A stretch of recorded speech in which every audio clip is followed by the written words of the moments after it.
Hello Foundations 1 students. I have a lesson that I'm going to give you today that I really need to talk to you for like an hour or two to get you ready for this, but we can't do that very well here. So I'm going to have to skip a whole bunch of stuff and we're just going to get right to this. So part of the reason I talk so much is because I have to try to convince you that I can teach you how to draw. And just believe me, if you'll do the things that I tell you, you're going to be able to draw. First thing is you need to be able to get on the right side of your brain. In order to do that, you can listen to music.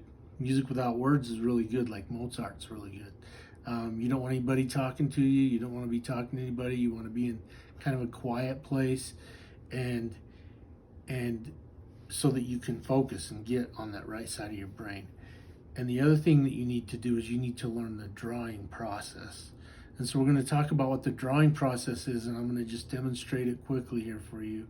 And then you're going to practice using the drawing process, and you're going to draw a sunflower.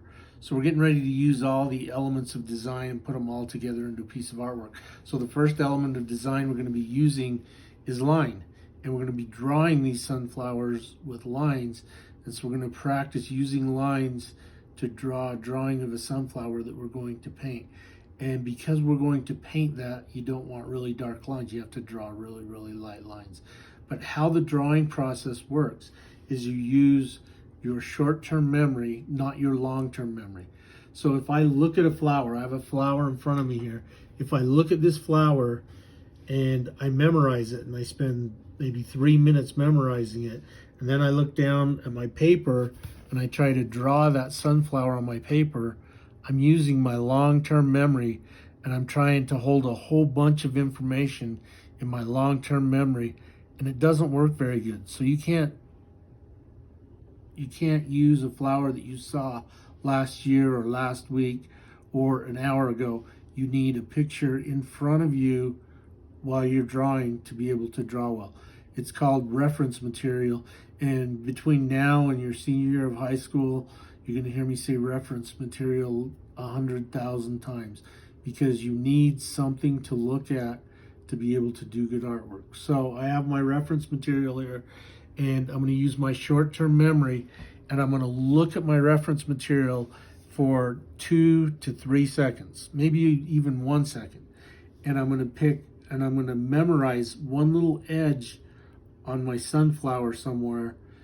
I'm going to memorize one little edge, and it's going to go into my short-term memory, and I'm going to look down at my paper and I'm going to draw that little tiny piece of information. Then I'll look back at my reference material. I'll make sure that I have it drawn right, and if it looks correct, then I'll leave it how it is. If I didn't draw what I saw, I'll erase it and I'll correct it. But one little tiny piece at a time. And when you drew the bunny rabbit, you're actually practicing using the drawing process before I had even explained it to you. So it broke it down into little pieces for you. This one, you're going to see the whole image, and you'll be tempted to try to remember more than you should. But I only want you to remember like a quarter of an inch or a half an inch for like 1 second. I have this I gave you some of this in your folder. You'll find a half-size sheet of manila paper, and you can just use copy paper if you lost this and don't have this. But if you have this, this is a perfect place to do this. And you're going to get it in front of you and have your computer in front of you. And if Mrs. Hunt will just put the video on my eyes, on my face for a minute, and just watch my eyes, and then we'll show you the drawing. And so I'm looking at the drawing, I'm getting information, and I'm looking, drawing, and I'm doing something that I shouldn't be doing. I'm talking. Talking makes this way, way more difficult. It's better if you draw the center of your flower first. But you'll notice my eyes don't look down for more than a second or two. They don't look up for more than a second or two. So back and forth, back and forth, back and forth. If you've never been able to draw before and you do what I'm telling you right now, you'll be amazed at how much better you can all of a sudden draw. if you already really like to draw and you drew pretty well already, you're going to go, duh, I already draw this way. And that's good. But now you understand why you're able to draw and what you need to do to be able to draw well. So, one petal at a time, one little piece of a petal. Each time I draw one of these petals, my eyes are going back and forth 4, 5, 6 times. Not just once, 4, 5, 6 times. And I am not drawing the same petal over and over. I'm drawing a new petal each time I look up there. I'm drawing a new petal. So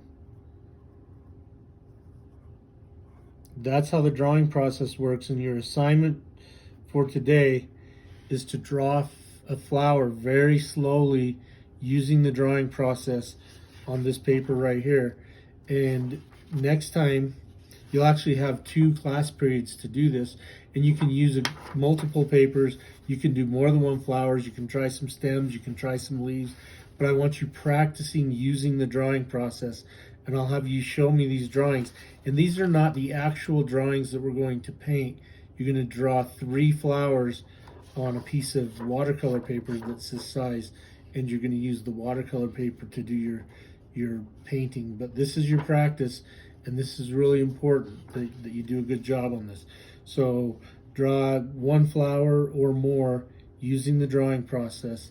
Take your time, follow all those things that I just told you, and you should be able to be successful.